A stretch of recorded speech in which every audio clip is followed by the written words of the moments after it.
Comme dans toute dynastie royale, les Targaryens ont pu compter dans leur lignée de très bons souverains. Des guerriers, des sages, des diplomates, et puis d'autres qui malheureusement, de par leur incompétence ou leur incapacité à régner, ont plongé l'ensemble du royaume de Westeros dans le désordre et la pauvreté. Et pour parler du premier d'entre eux, il nous faut remonter à l'époque du Conquérant. Alors que celui-ci vient de s'emparer de tout Westeros, à l'exception notable de Dorne, celui-ci a la chance d'obtenir un fils de chacune de ses sœurs épouses. Le premier est Aenys, qu'il obtient avec Rhaenys, mais le second est Maegor, le fils de Visenya, et c'est celui-ci qui va nous intéresser. Vous auriez déjà pu noter que celui-ci est le deuxième dans la ligne de succession après son frère, et jusque-là tout est logique. Mais si je vous dis qu'Aenys a eu de nombreux enfants, je pense que vous voyez déjà la problématique se dessiner devant nous. Aenys n'avait pas du tout le profil de son père, c'était un intellectuel, quelqu'un qui cherchait à résoudre tous les conflits par l'usage de la parole. Et Maegor était tout l'inverse de cela. Il n'avait cure de l'art ou de la diplomatie. Il était facilement irrité par la moindre remontrance, et son physique, tout en muscles, l'avait logiquement conduit à adopter de tout temps une attitude guerrière, et le fait d'avoir été adopté par Balerion, la Terreur Noire, comme dragonnier, ne pouvait que renforcer cet aspect de sa personnalité. Bref, Maegor est l'archétype du guerrier viril et de tout ce qu'on peut attendre d'une telle figure. Donc quand Aenys peut enfin siéger sur le trône de fer après la mort de leur défunt père et que de nombreuses révoltes éclatent, il est toujours intéressant d'avoir une brute à ses côtés qui peut s'avérer particulièrement utile pour résoudre ce genre de problème. C'est ainsi que Maegor se rend dans le Val avec Balerion, où il peut mater la révolte et faire exposer les corps nus de l'ensemble des traîtres avant de revenir, accueillis en héros dans la capitale. Mais dans un monde médiéval et plus particulièrement de la royauté, il y a un autre point qui va très vite faire défaut à Maegor, et qui va le suivre durant l'ensemble de sa vie, son incapacité à obtenir des enfants. Un échec qu'il vivra personnellement, mais qu'il n'hésitera jamais à faire payer à ses différentes épouses. Ainsi, après la naissance du 6e enfant de son frère, et suite à de nombreuses années de mariage qui se sont révélées infructueuses, Maegor fait le choix d'annoncer que son épouse, Cerise Hightower, est infertile, ce qui, selon lui, l'autorise à prendre une nouvelle épouse en la personne de Aly Serpivoy, une union qui n'est jamais acceptée par la foi, si bien que c'est sa mère, Visenya, qui doit les unir. Cet événement trouble l'ensemble du royaume et le roi propose un choix à Maegor. Soit il répudie sa nouvelle épouse, soit il s'exile pour une durée de 5 ans. La deuxième option est logiquement choisie. Durant son absence, Aenys commet plusieurs impairs. Il commence par nommer son héritier Aegon comme nouveau prince de Père-Dragon, un titre qui était jusqu'alors détenu par Maegor, mais qui dans la coutume deviendrait plus tard un titre destiné à être donné aux héritiers de la Maison du Dragon.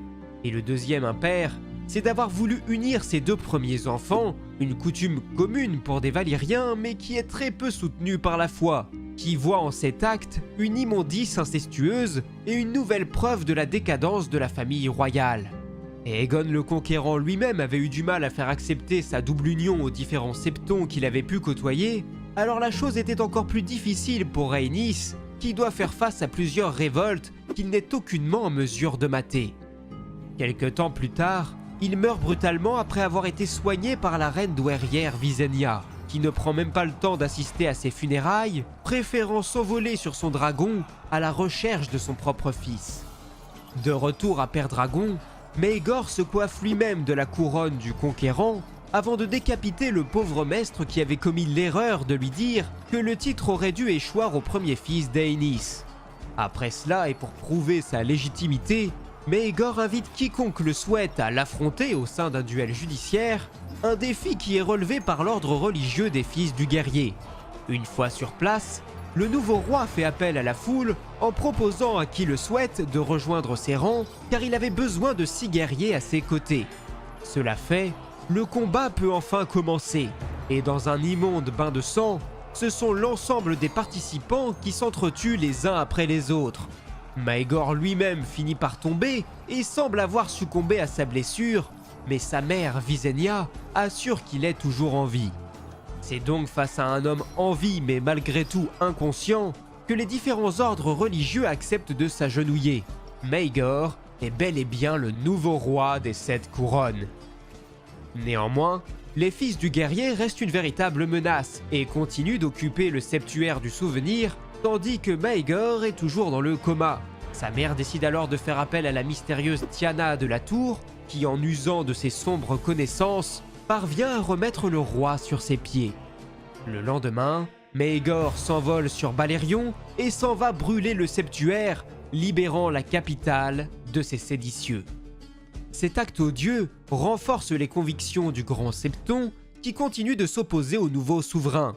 Et pire encore, Aegon, le fils héritier d'Aenys, considère son oncle comme un usurpateur et se réfugie chez le gouverneur de l'Ouest à Castral Rock, où il peut réclamer qu'on lui rende ce qui lui est dû.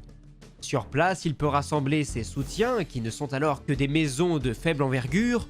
Cependant, les grandes, telles que les Lannister, les Stark ou les Baratheon, sont tout à fait prêtes à le soutenir dans sa cause. Mais ils ont d'abord besoin d'une victoire de sa part, afin d'être sûrs de s'engager dans un tel conflit.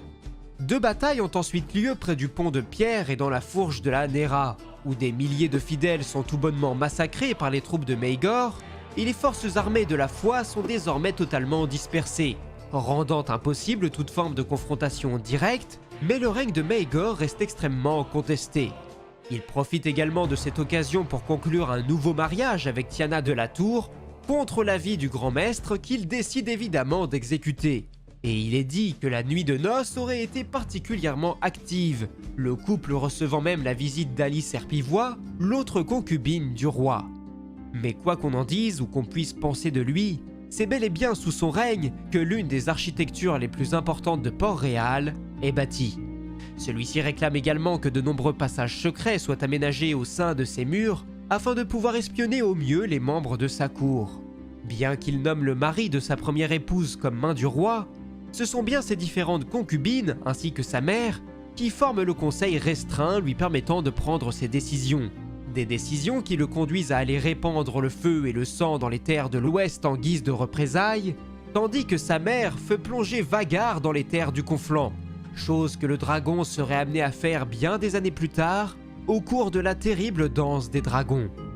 Cela fait, Maegor se rend ensuite dans ce qui pourrait être considéré comme la capitale de la foi, à savoir Villevieille, pour se confronter au grand Septon qui lui résiste encore. Mais une fois sur place, le roi trouve les portes de la ville complètement ouvertes, avec l'étendard des Targaryens flottant sur les murs de la cité. Et le grand Septon est quant à lui déjà mort. De nombreuses rumeurs évoquent alors la possible action de la famille Hightower qui l'aurait fait assassiner afin de placer quelqu'un de plus conciliant à la tête de la foi. Cela fait, Maegor peut désormais se consacrer à son traître de neveu qui ose encore réclamer qu'on lui rende sa couronne, et alors que ce dernier avance avec son host de près de 15 000 hommes, il est rattrapé par les différentes armées du roi et le jeune prétendant, incapable de prendre une décision, est balayé par son oncle qui, monté sur Balerion, ne fait qu'une bouchée de vif-argent, le pauvre dragon d'Aegon qui entraîne le jeune prince dans sa chute. Les rebelles découragés tentent ensuite de s'enfuir, mais ils sont interceptés par l'armée royale qui ne leur laisse aucune chance. Des milliers de rebelles sont massacrés quand seulement une centaine des partisans de Maegor tombent au champ d'honneur.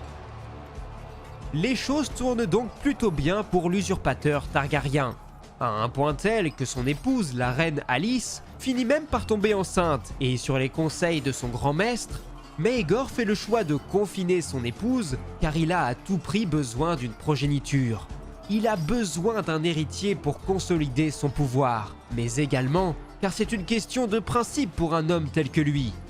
Mais la chose tourne mal, la reine finit par accoucher d'un enfant mort-né et l'aspect monstrueux de l'enfant pousse le roi à croire qu'un complot a été fomenté contre lui.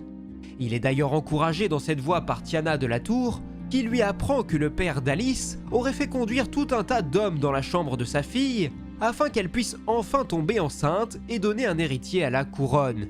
Une telle chose semble évidemment invraisemblable, Mais alors qu'une vingtaine de suspects sont soumis à la question, ce sont 18 d'entre eux qui avouent leur péché. Maegor entre alors dans une rage telle qu'il ordonne l'exécution de tous les membres de cette famille présents à Port-Réal.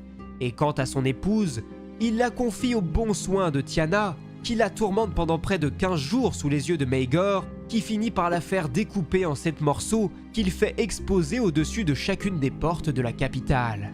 Mais sa vengeance ne fait que commencer.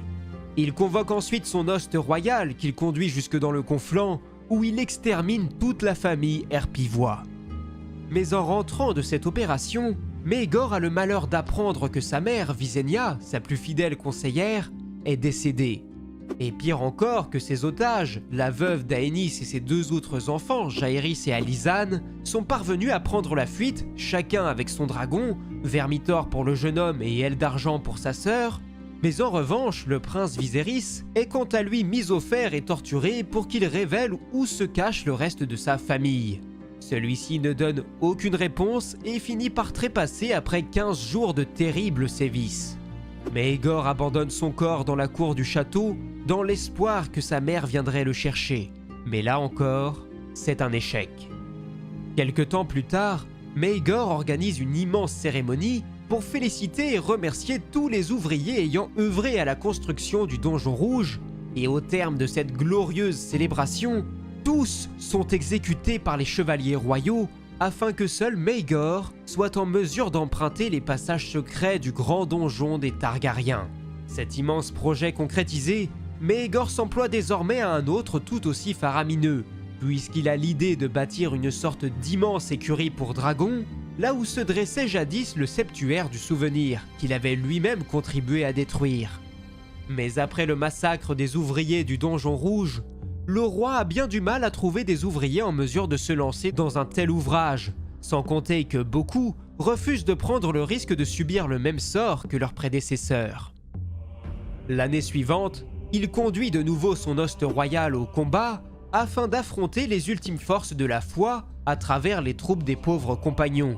Mais ceux-ci sont à leur tour écrasés par le roi Maegor, qui revient triomphant dans la capitale avec 2000 crânes qu'il ramène comme trophée.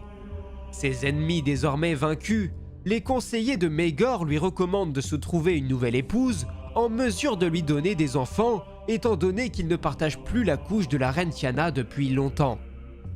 Et pour augmenter ses chances, Maegor décide non pas d'épouser une femme, mais bien 3, dont toutes sont les veuves d'anciens seigneurs, lui permettant ainsi d'avoir également la preuve qu'elles sont en mesure de faire des enfants.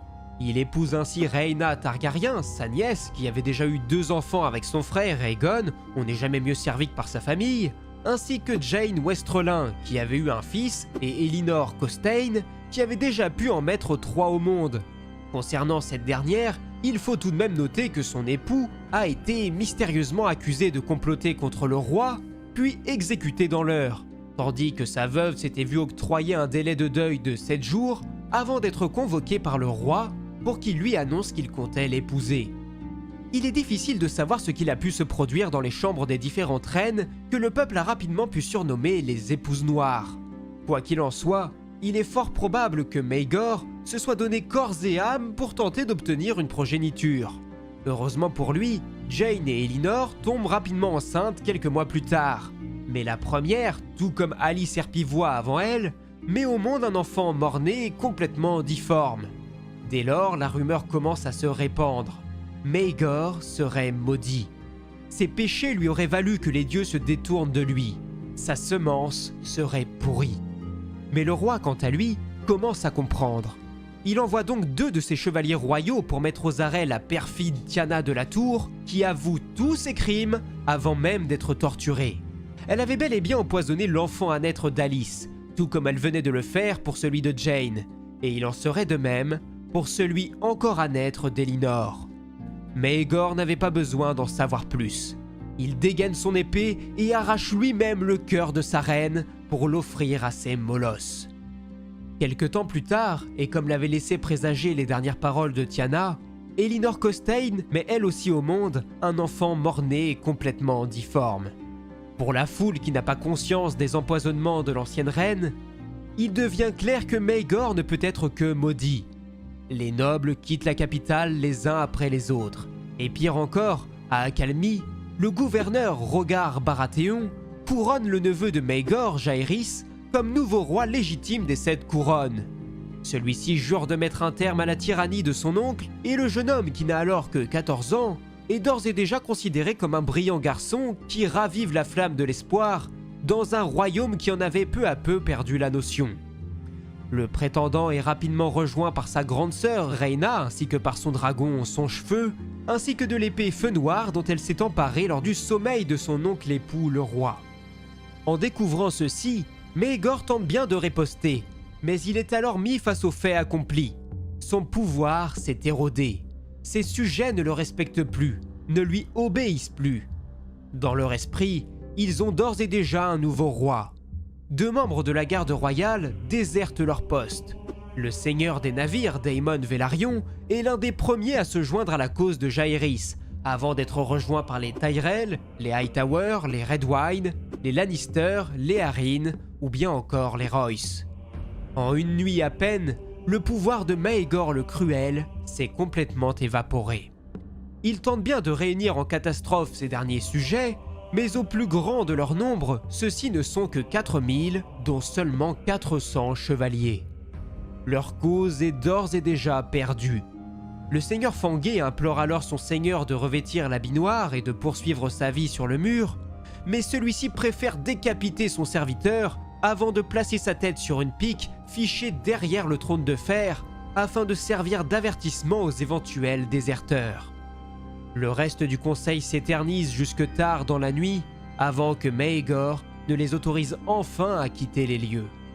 Mais le lendemain matin, alors que la reine Elinor ouvre les portes qui la conduisent au trône, elle a l'horreur d'y découvrir son époux, les bras ensanglantés et la gorge transpercée par l'une des nombreuses épées composant le trône de fer.